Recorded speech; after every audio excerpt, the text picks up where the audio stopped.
Welcome back to the show, Wooden Sticks. I'm Kevin Gorg, your host. We are recording from the Aquarius Home Services studio. Happy Hockey Day week to you.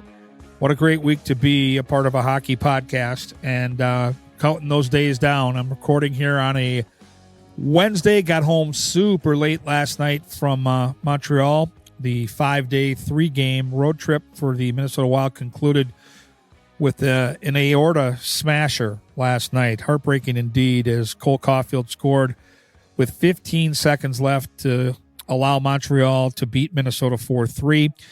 This on the heels of Minnesota going to Buffalo and cooling off the hottest team in the National Hockey League with a scintillating victory to start the road trip and then a dominating victory over Toronto on Monday night. I would have taken 4 points before we left on the trip on Friday for sure. I thought 2 or 3 would have been acceptable with who they were missing. Minnesota being without 5 of their key players, including their best player so far this year, Matt Boldy. It really can't be argued what he's done, both offensively, on the penalty kill, just in general. He's been spectacular. So him, Eck, Johansson, that's basically your best line. Then you take Brodin and Bogosian out. It certainly looked daunting when we left for Buffalo. So to get 2 victories was spectacular. You've got a nationally televised game on Thursday against Detroit, which will be a very big challenge. And then maybe the biggest challenge of all, the Stanley Cup champions, 2-time champs in that, the Florida Panthers, are the guests on Hockey Day at 8 o'clock on Saturday. So the road trip in general, I thought it was fun to see some players like Vladimir Tarasenko, Marcus Foligno really step up, because there was a lot of attention paid to Kirill Kaprizov, and rightfully so. And he made some plays. He had a bunch of assists on the trip, I think 7 in total through those 3 games.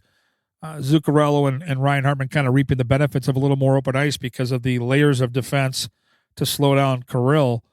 So really just the way that the team was able to produce offense, scoring 14 goals in those 3 games, getting some supplemental guys kind of heating up. Marcus Foligno got to see his first NHL hat trick in Toronto with his dad and a bunch of family and friends there. So that was heartwarming and awesome all in one. And just have the chance to talk to Moose during the game and then later after the game. Really, really a cool experience. So now we really page forward to what is, an annual tradition. A love fest for all of us that either played the game, coached the game, or been around the game here in Minnesota. Everybody has a tie to the game of hockey. And so Hockey Day is so meaningful for so many people. Hastings, I think, is going to crush it. That's, the festivities are underway out there already. And you're going to see the Iowa Wild take on Milwaukee in an American League game on Friday night at that facility at 5 o'clock. And I'm lucky enough to be on the broadcast side all day and all night on Saturday. But I'm going to head out to the facilities tomorrow to kind of get comfortable with the lay of the land and get some of my gear and start preparing for the weather, which is going to be cold. And it's going to be really cold. And listen, we embrace that, especially on Hockey Day. It's going to be, 10, 15 degrees below zero. For me, some of my best memories on Hockey Day are on the colder events. And, I think back to year 2, we're up in Baudette Bay, and it was 60 below wind chill. Our camera lenses were freezing up. We had to adjust the way we broadcast those games. I'll never forget the morning of the event. I was at breakfast with LaPanta. We were getting ready to call the outdoor games. And Rozo, of all people, who lives, in Siberia, basically, in terms of the geography here in our state, made a call that morning saying that they thought it might be too cold to play. And Blaine, with Nick Bukestad on their roster, was like, no, we're playing. And it's Hockey Day. And we got through it. And it was blistering cold, but we had a blast. And the memories we made around that event were awesome. I think back to Grand Rapids and Pokegama Bay with the 40-mile-an-hour wind and how they supported with all the town coming out for that one. And then I think back to as recent as a few years ago up in Bemidji and how cold it was there. That's part of the event. The weather is always going to be a part of the storyline, especially when it's cold. So if you had plans to come out there, don't change them. There are VIP tents everywhere. There are places to warm up. And beverages to warm you up, and it's going to be a great event. So I can't wait to get there. I'll be on the call for the first 2 games outdoors. Then I'll make the transition over to St. Paul, the Grand Casino Arena for the Florida Minnesota matchup. The game I will miss might be the best outdoor game of all of them, and that's St. Thomas Academy against Rock Ridge. 2 very good programs. I think St. Thomas has a legitimate shot to win the AA tournament this year. They've got a goaltender who's 14 years old named Owen Ryan. We're going to talk a lot about him this coming weekend on the broadcast. He's a really, really talented kid. Maybe the most talented goaltender in the state of Minnesota in the last decade, going back to Jake Ottinger. And right now, Jake Ottinger is one of the best 2 or 3 goaltenders on the planet. So that's the kind of buzz this kid's getting. And again, he's only 14 years old, playing on one of the best teams in the state of Minnesota. So it's going to be a great day. Head to Hockey Day Minnesota's website. It's outstanding. And our guest today on the show has a great tie-in to not only hockey, but our community and, of course, the Minnesota Wild. He is Mike Snee. He is the vice president of the Minnesota Wild Foundation and Community Relations, and he's got a new I shouldn't even call it new. It's a year old. It's called Skate It Forward. It's a great initiative to maintain and help grow the game of hockey at the community level. You know, ice arenas, opportunities, equipment, whatever we need to do to make sure the game is flourishing, make sure kids in their community have the chance to be a part of hockey in Minnesota. It's an extraordinary experience, and anybody like myself that's been lucky enough to go through it knows what I'm talking about. So Mike is going to give us all the pertinent information, and it's going to be a big part of our Hockey Day broadcast this weekend and the experience out in Hastings. So we're going to get to Mike here momentarily. We're going to talk a little Wild hockey. We're going to talk Hockey Day, but we're also going to talk about Skate It Forward. So I think you're really going to enjoy that. But first, there'd be no podcast without our partners, and we've got to bring some attention to these great people who support our Talk North podcast network, but specifically our show, Wooden Sticks. And we'll start with my dear friend. He is Mr. John Schweitz, and he works with Minnesota Masonic Charities. Today, I want to talk a little bit about the Minnesota Masonic Charities. When you think about the Masons, I get it. You think about the funny hats, those pancake breakfasts, which are phenomenal.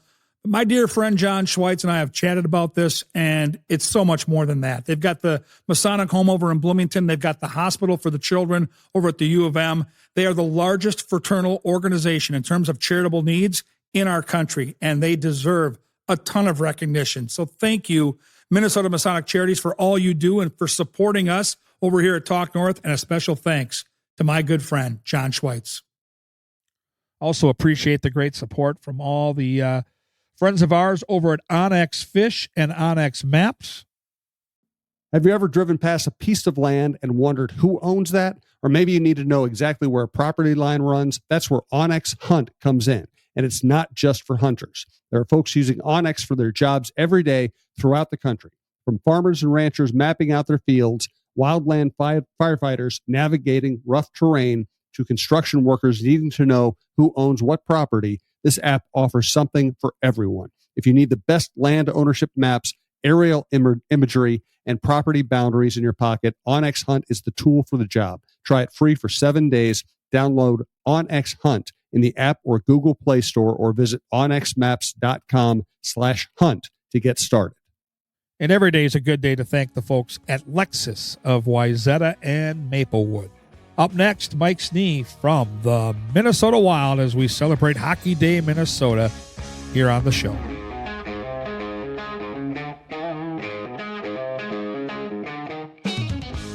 All right, we're back here on Wooden Sticks, as always, recording from the Aquarius Home Services studio. It's a real special week ahead, and really excited about our guest today. I mentioned him in the open.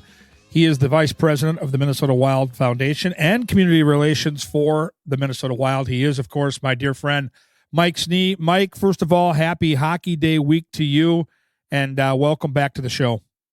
Thanks, Gorgie. Appreciate it. Happy Hockey Day. It is a pretty cool Hockey Day. It's amazing how many times people greet you that way on Hockey Day, and we got something special.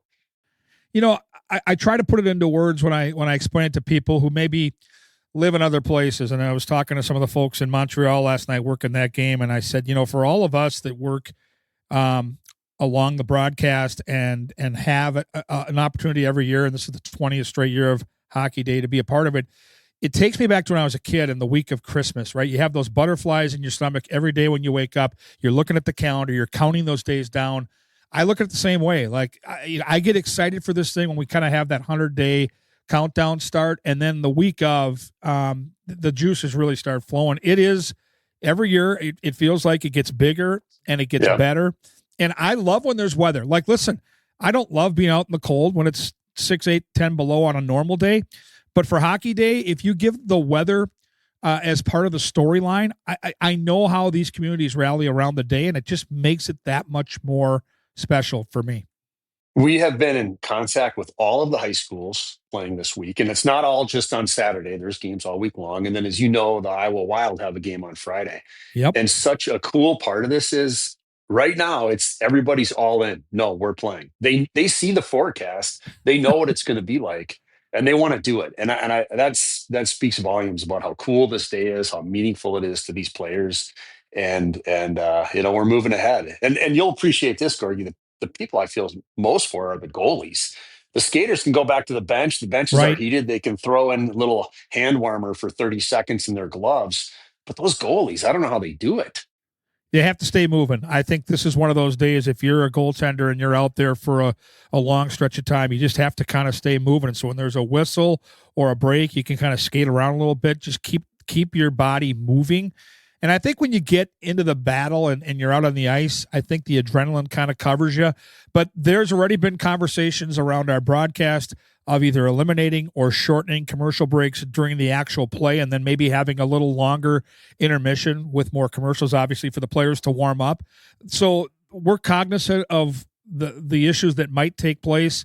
We're going to keep these players safe, and we're working with the coaches and everybody around the event over in Hastings to make sure it goes off. And I think for fans that want to be a part of it, having been to 19 of these, this will be my 20th, there are so many places to go in and out, stay warm, have some beverages, whether they're hot or cold. There'll be plenty of places to keep you busy. You're not going to just be sitting out there in the cold for hours at a time. And so I wouldn't let the weather affect your plans. And I think if you look back at some of the most memorable editions of Hockey Day, I go back to year 2 at Baudette Bay, wind chill 60 below. I look back at Grand Rapids on Pekegama, 40-mile-an-hour winds. I look back at Bemidji, it was 20 below actual temperature.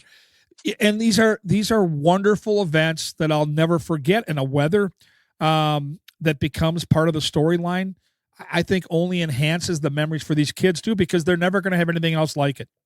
Yeah, and if you've seen Hastings set up, and I mean, Shane Hudella deserves 19 pats on the back for what he's pulling off down there. It's spectacular. And everybody else, but Shane's leading the way. The number of tents that they have down there and the number of places to go and get warm, every Hockey Day up to this point has had that. But as you said, every year it gets bigger, it gets better. And Hastings, it appears, is taking that to heart because, like you said, there's going to be plenty of places out there to get warm if you need to. And I'm with you. The Hockey Days that we've had where it's been 35, they're not as much fun because you miss that piece. You should be cold. You should celebrate the cold. That's what this is all about. It's January 24th. This is what it should be like. So it's a wonderful, special holiday, unique to our state. There's so many things unique to hockey in Minnesota, and Hockey Day in Minnesota is definitely one of them. I thought this was a great week to connect with you, and I guess I want to start the conversation with a major topic that I think a lot of our listeners will appreciate. We've had you on before, and it's now starting to really pick up some momentum, either on social media, if you walk around the building when you're at Grand Casino Arena. But for maybe the listeners that haven't got an update in a while, can you bring us up to speed on Skate It Forward? Sure can. Yeah, it's an initiative that we started last year. We actually introduced it on Hockey Day last year, so I guess its birthday is coming up. I think to talk about what Skate It Forward is, first need to talk about what community hockey is. And community hockey is how we play our hockey here in Minnesota. Not everybody might not phrase it that way. They might not say we play community hockey, but really what it is when you're 9, 11, 13, you're playing for your community youth hockey association, whether you're playing Pee-wee, 12U, Bantam, Squirt, 10U, whatever it might be, you're playing for your community youth association. When you're 16, 17, you're playing for your high school. And very important here, you're doing all of that generally in a community-owned, not-for-profit, municipally operated ice arena. That recipe right there is how we play our hockey in Minnesota. It's very unique, very special to Minnesota. Western Wisconsin, North Dakota, they kind of do it too, but the Minnesota footprint is where that occurs. It's been the way we've always done our hockey. It's by far the most successful way for kids to play hockey, as opposed to how it's being done in most of the rest of the country. I would say all of the rest of the country, which is in a for-profit, club-oriented, academy-oriented, privatized ice arena. Nothing illegal or nothing even necessarily wrong with that, but it just drives up the cost, reduces the localness to it, and does take away part of that meaningfulness of it, part of what makes Hockey Day in Minnesota work. And you're starting to see aspects of that happening here in Minnesota. And we know that if that were to occur, where this has occurred elsewhere has not been good for the sport as a whole, has not been good for kids playing hockey. So we want to make sure that we don't take for granted what we have. We don't take for granted what makes Hockey Day in Minnesota so special, which is community hockey. So we created Skated Forward to preserve community hockey, to strengthen it, make it better. It's not perfect. We all can point to things, areas of opportunity where we can improve community hockey. So let's improve it while we're preserving it, and then let's celebrate it. I think we've been pretty quiet about the success of community hockey and how important it is to our state's culture. So Skate It Forward, it's an initiative of the Minnesota Wild Foundation. We created it to preserve, strengthen, and celebrate community hockey in Minnesota. And I look back at when I played my community hockey, which was a long time ago, back in the 70s, played in Burnsville. There was outdoor ice. There was indoor ice, thankfully, which we were very fortunate to have back then. Beautiful arena in Burnsville. And I look back at those connections, Mike, and most of us didn't go on to play pro hockey. There were a couple of guys in our pocket of players that grew up playing all the years together through squirts, peewees, bantams, and beyond. But the connection I have with those guys, now we're 50 years in the rearview mirror, is still there. And I can still text them. We can get together for a bite to eat. We always seem to meet around state tournament time, or if they're at a Wild game with their kids, they'll come over and say hi. So I think for people that are listening that are maybe curious about the impact of community hockey, I want to remind people that it's far more than just the game. It's those relationships you have. And if you don't have those communities and those buddies to play with, I think you lose something. Yeah, one way that I've started to share it with people, especially if people don't live here and don't quite kind of grasp it, I think we have a tendency to make it more difficult to understand than it is. And so how I try to simplify the story is we play our hockey like everywhere in the country plays their football. And we all know how powerful Friday nights are in the fall, whether you're in a small town, a rural setting, the urban core of a metro area, wealthy suburbs, wherever you are, Friday nights in September and October, everywhere in this country, mean high school football. It means the community comes together. You're playing for the front of your jersey. You're playing with lifelong teammates, lifelong friends. You're playing in front of alumni. You're playing in front of a band. You're playing in front of a student section. You're playing in front of 7-year-olds playing touch football on the sidelines, waiting for the day when they're you. Okay. Football players in the whole country get to play their football that way. But for the most part, only hockey players in Minnesota get to play hockey that way, where it's that meaningful. And you know what it's like. I mean, the rivalries, the ones we all know, Roseau, War Road, Hermantown, Grand Rapids, but every community has their rivalry. And that's special. And if you don't know that it's special, then you don't know it's special. It's an obvious statement there, but how our kids play their hockey is so unique and meaningful, yet it's also threatened, Gorgie. I mean, just youth sports in general, not just youth hockey, but youth sports in general has really moved towards what I would just call a for-profit industry. And it's becoming a product that parents purchase for their kids. And that product really is reducing the meaningfulness of it, kind of the team aspect of it. And it's really pushing up the development piece of hockey. And as I say now, kids today care a lot more about their edges than you and I did when we were kids. Right. And they care a lot less about like the championship they're trying to win that year with their teammates. And so it has had in my opinion, it's had a negative effect on just the meaningfulness of the sport in a lot of places. And you can see it creeping into Minnesota. And underlying all of this is, you would think like, okay, we have this cool community hockey model, but you put your development at risk, or you shortchange your development as a hockey player because of it. Yet all of the statistics not only suggest that's not the case, they strongly suggest that your hockey development is best in a community style setting where you're playing locally, you're playing for something meaningful like your community or your school. So it's kind of the best of both worlds. Yeah, I'm with you 100%. And I know I have the opportunity to talk to young players. It feels like month by month, whether it's high school students, college students, and sometimes even younger.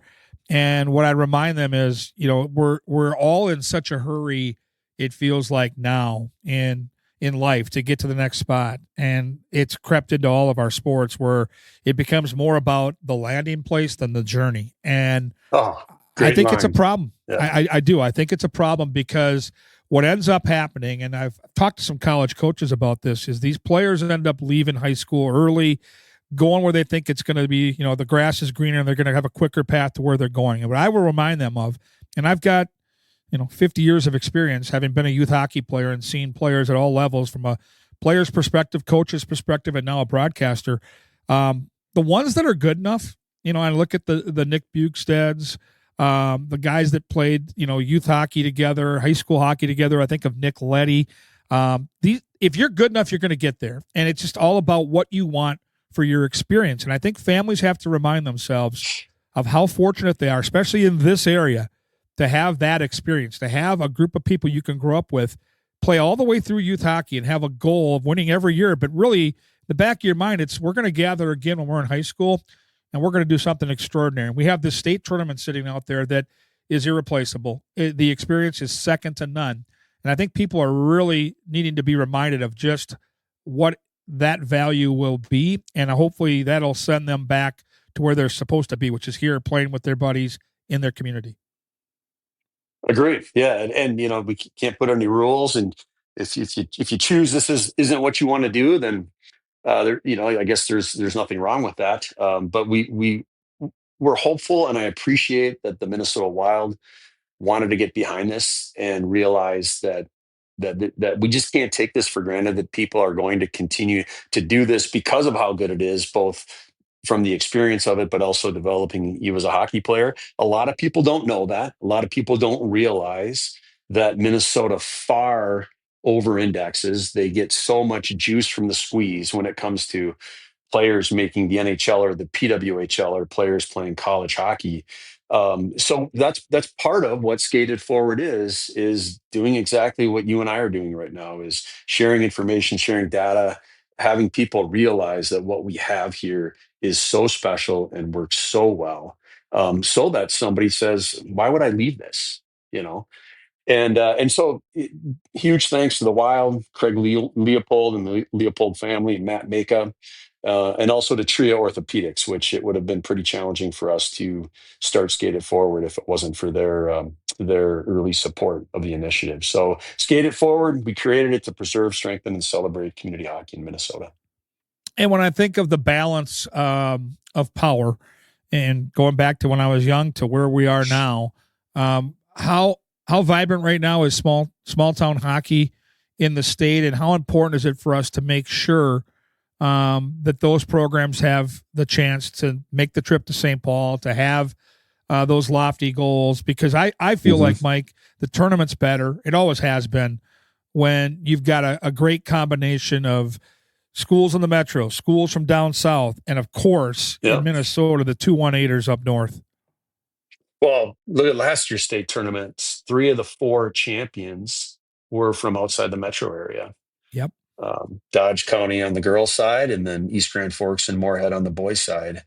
And focusing on the state tournament is understandable, but I think just pull back from that. Just simply having vibrant hockey in these communities And when you dig deep into the community hockey model, one of the most special aspects of it, and probably the highest risk aspect of it, is our small town hockey. We have statewide flourishing, and I like to say from La Crescent to Halleck, and from Silver Bay to Laverne.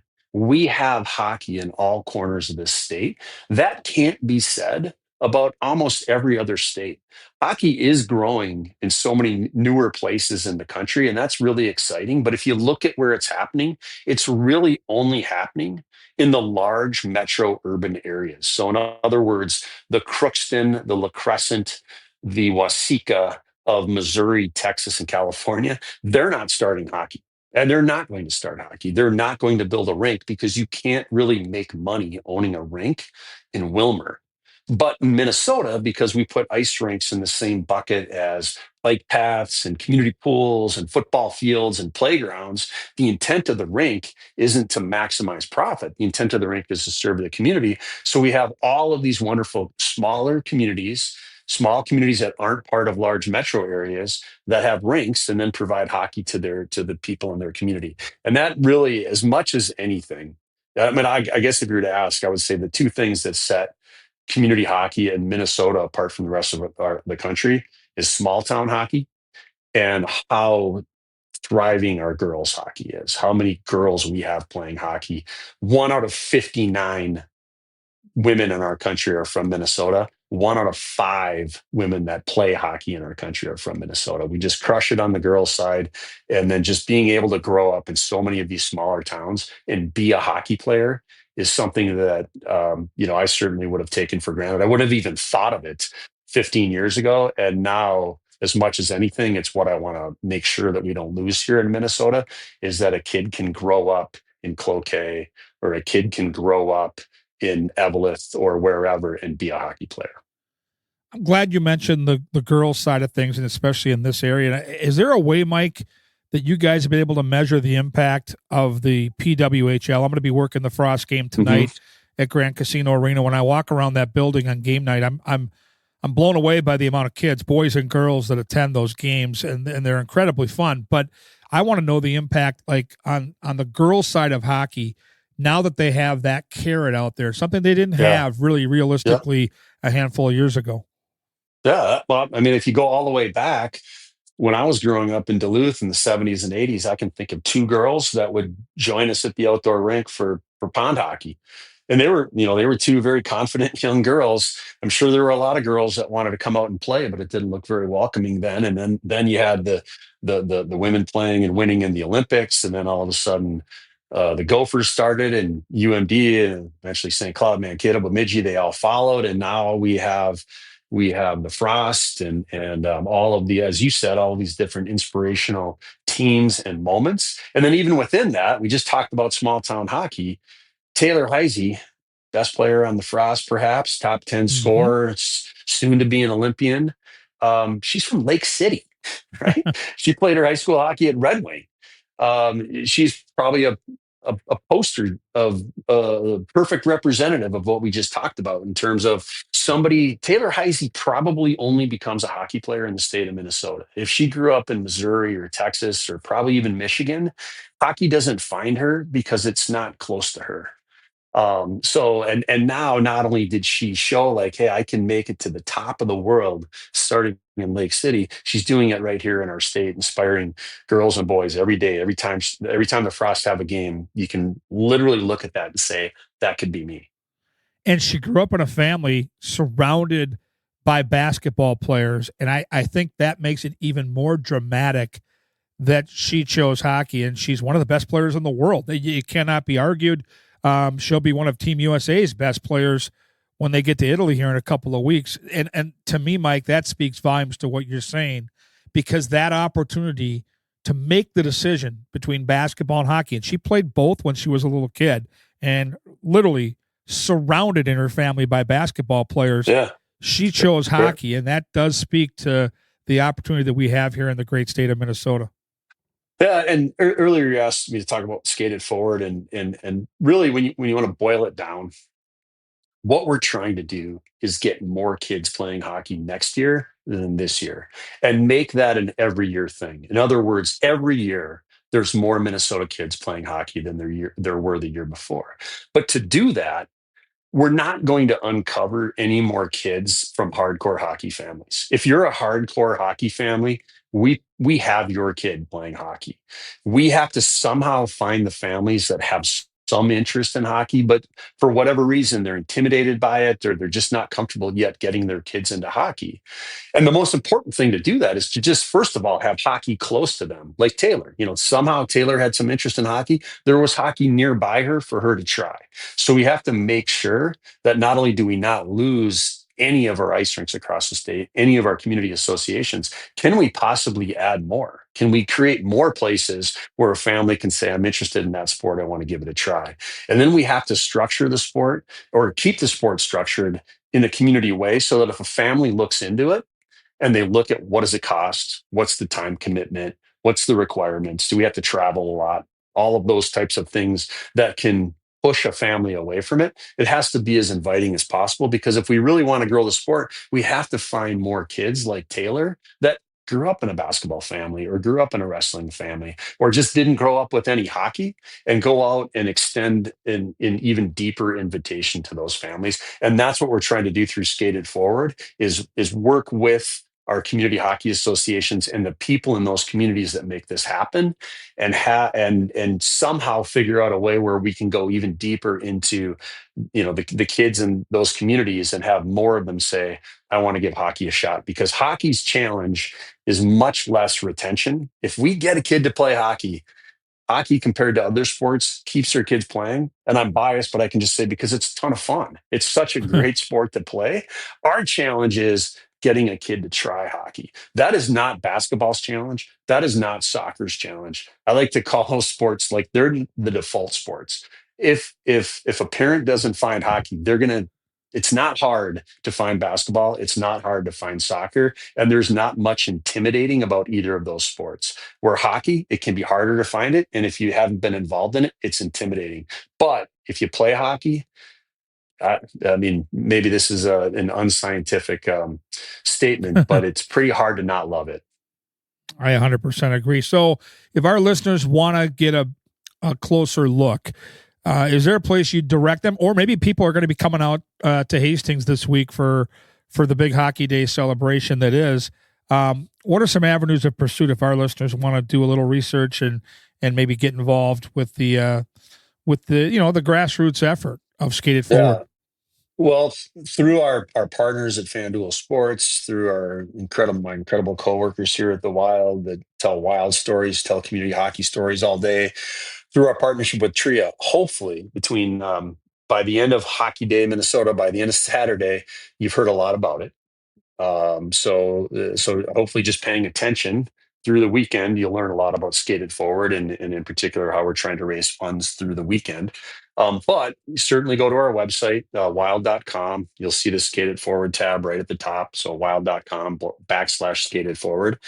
And hopefully you'll find everything you need there, and you'll have a better idea not only about community hockey, but about what Skate It Forward is. And that's important, that Skate It Forward was created to preserve, strengthen, and celebrate community hockey. So it's really about community hockey.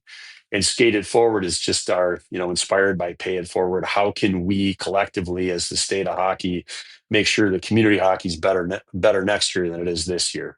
That campsite mentality. So go to our website, wild.com, and just look for that Skate It Forward tab. Great information. Now let's talk about Hockey Day on Saturday. How are you going to take it all in? I'm going to start the morning out at Hastings. I'll probably be there for a good solid 5 hours, probably get to see 2 of the high school games. And then I'm going to go to another arena, the Hopkins Pavilion, to watch my son play a high school hockey game on Saturday afternoon.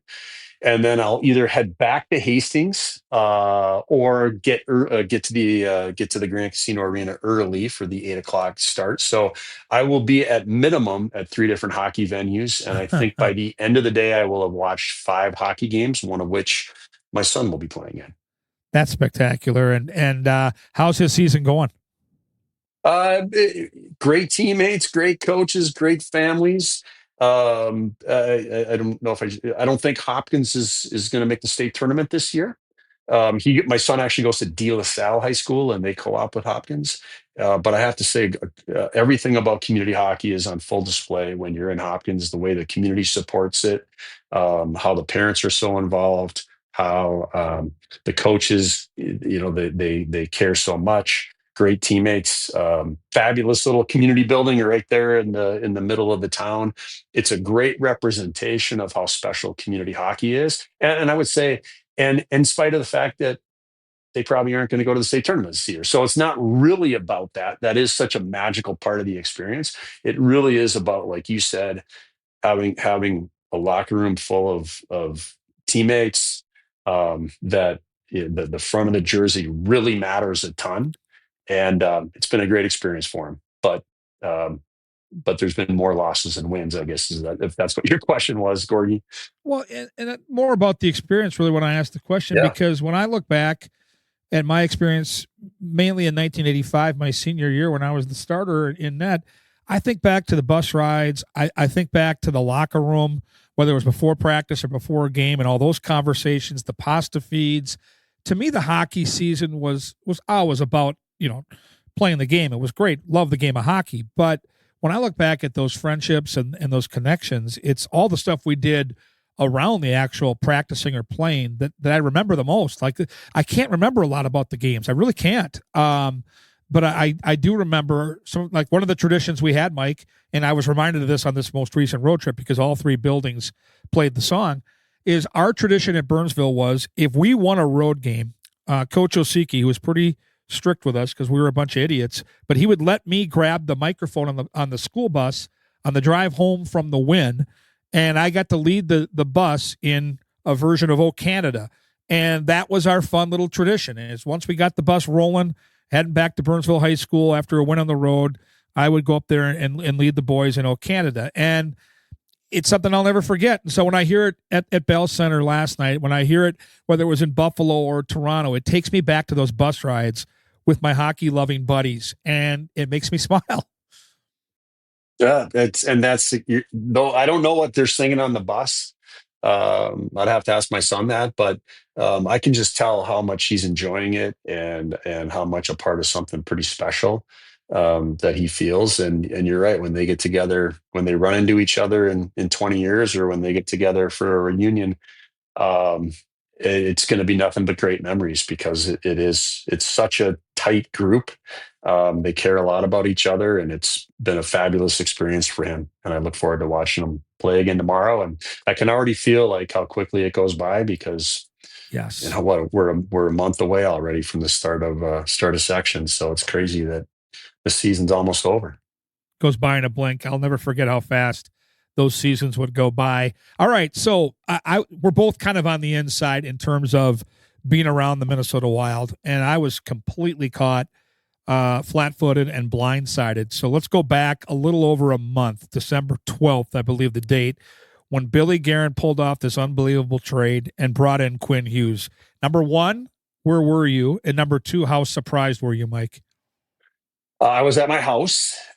We were getting ready for an early Christmas celebration. My dad, who lives in Florida, flew up, and so we just had my brother and his family, our whole family, and we were getting ready to have some catered broders. If you've ever had broders, Love broders in Edina. yeah. Oh, dear Lord. So we were getting ready for that, and then all of a sudden, I got a text from my nephew who said it was Quinn Hughes and 3 exclamation points. And he tends to text some stuff that actually is more rumor than truth. So I then opened up my social media expecting, to not see that. And then it was just right away. There was something posted right away. Quinn Hughes to Minnesota. I think the first thing I saw was from Elliot Friedman.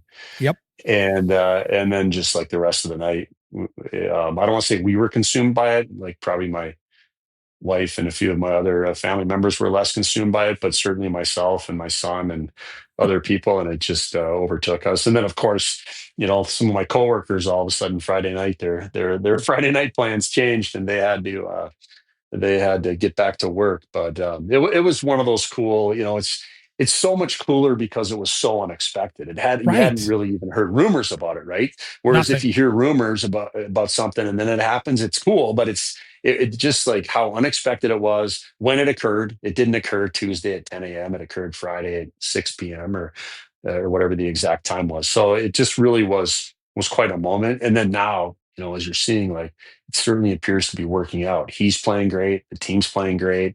It looks like he's been on the team for forever. He is so much fun to watch. Um, yeah, it's. I mean, you hate to see the players go that we left, of course, but you got to give up something to get something, and you just feel it that this team is special. And back to like the inspirational moments that we've have here in Minnesota, whether it's Hockey Day in Minnesota, whether it's the state tournaments or even just rivalry games or our colleges and so on. But what we haven't had is the Stanley Cup championship. And I wonder, like when we finally get that moment where we have 2.5 months of incredible playoff hockey in the springtime, I think what'll happen is a lot of those families that are intrigued about hockey, but they're intimidated by it, after watching 2.5 months of the Wild, going to a Stanley Cup final and then winning it, there's going to be a lot more kids that just tell their parents, like, this is the sport that I'm playing, sign me up for this in the fall. And we've never had that. So when we eventually have that, as I'm excited for it for many reasons, but one of the reasons I'm excited about it is the impact it will have on getting even more kids to play hockey in Minnesota.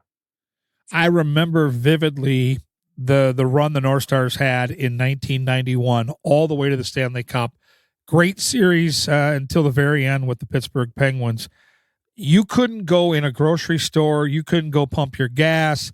You couldn't go 10 feet without somebody just wanting to talk about the Minnesota North Stars. And you look now at the way the game is covered compared to way back in 1991, and I look at all the opportunities on social media to get interviews and highlights and videos and songs and all the cool locker room stuff they do after the game with the team.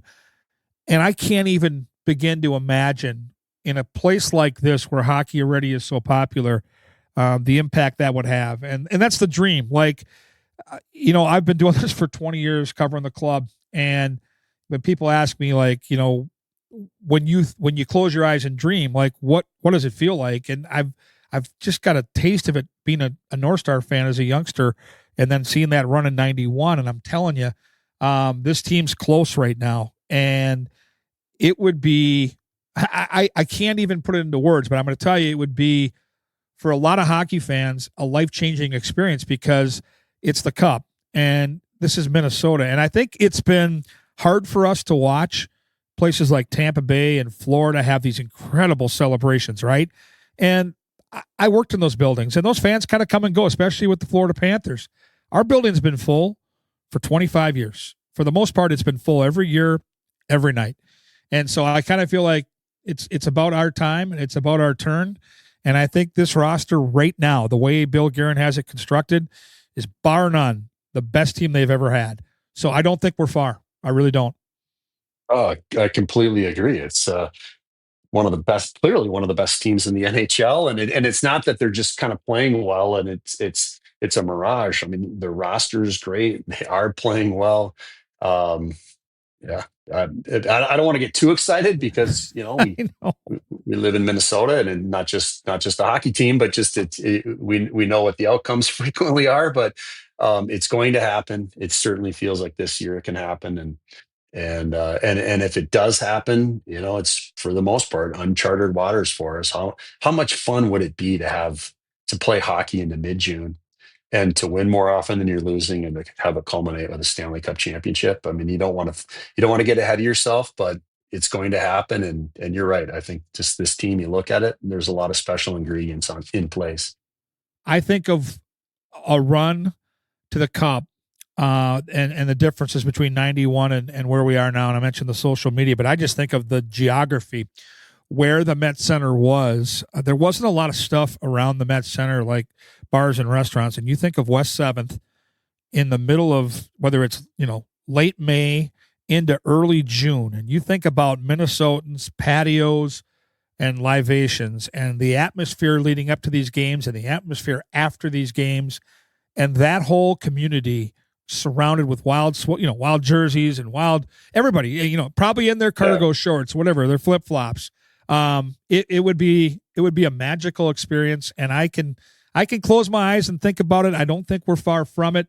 The only thing is, I look at this year's landscape, and I think everybody's talked about this. The stupid Colorado Avalanche.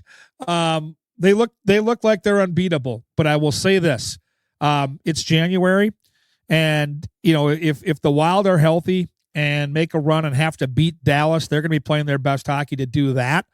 And I look at the Avalanche and their top end talent, and I look at their goaltending, and I think, well, the one thing Minnesota has, and I know that the two goalies in Colorado have played pretty well, is you look at our two guys and what they're capable of. I look at the one time this team made a run back in 2003 with Darby Hendrickson and Wes Walls. They had those two goalies, right? Like, I think there's a path to beat that team, and not many in the league could do it. But the way the Wild are built, they might be the one. I think our blue line is probably the best 1 through 6 when healthy in the National Hockey League. And I look at Gustafsson and Jesper Wallstedt, Mike, and I think, well, if you're going to beat this team, you have to have strong goaltending and a great core of defensemen. Well, we have that. You brought up 91, and I guess I would need someone to confirm this is true, but I'm pretty sure the Blackhawks were the President's Trophy winner that year, and the St. Louis Blues had the second most points that year. And the North Stars started it off by beating those two teams. They beat the most points and the second most points, and then they beat the defending Stanley Cup champion Edmonton in the conference finals that year. So I'm assuming that made that even that much more sweeter. Is that not only did they get to the Cup, but they beat those teams on the way. Go ahead. Let's beat Dallas. Let's beat Colorado. It'll make it even that much more satisfying. All right. Well, I've thoroughly enjoyed this conversation. I'm even more excited now for Hockey Day Minnesota. Mike, appreciate your time. I know it's a really busy week leading into Hockey Day for everybody involved with the Minnesota Wild. It's our big day, and we're so thrilled to bring it to people on television with our broadcast on the FanDuel Sports Network starting at 9 on Saturday. But for fans now that have a rooting interest and want to get involved, and we have so many people that I connect with through this show that love the game and specifically love it here in Minnesota. What can fans do if they want to help out Skate It Forward, especially this week with Hockey Day? Well, as I said, a year ago on Hockey Day, we introduced Skate It Forward. And this year on Hockey Day, we're introducing Skate It Forward on Hockey Day in Minnesota. So for Hockey Days in the future to come, we are going to turn that into like the Community Hockey Day of Giving. We want to raise as much money as possible from the state of hockey and reinvest all of that money back into growing hockey in Minnesota, getting even more kids playing the game so we can preserve and strengthen community hockey. So I think it'll be hard to miss. You'll see a QR code all day long on FanDuel Sports Network. You'll hopefully be hearing stories and seeing stories, whether you're watching the Wild game, at the Wild game, whatever it might be. But if you're compelled and you want to pull on the rope a little bit, please give what you can. And as I mentioned earlier, a lot of this wouldn't be possible if not for the great support from TRIA Orthopedics. TRIA is going to match every dollar that's given between now and the end of Hockey Day Minnesota up to $100,000 so that we can double the impact and get even more kids playing hockey. So thank you for TRIA. Look for that QR code when you're watching your beautiful face on TV, Kevin. And if you want to go ahead of time, you can always go to wild.com/skated forward, and you can give there as well. Any generosity is much appreciated. Fantastic. And what a great opportunity for people to give back and help grow the game that we love so very much. Mike, thanks again for being a part of the show. I look forward to seeing you on Saturday. You got it, Kevin. Happy Hockey Day. Happy Hockey Day indeed. That is Mike Snee from the Minnesota Wild. I'll be back after a quick break to put a bow on this week's show.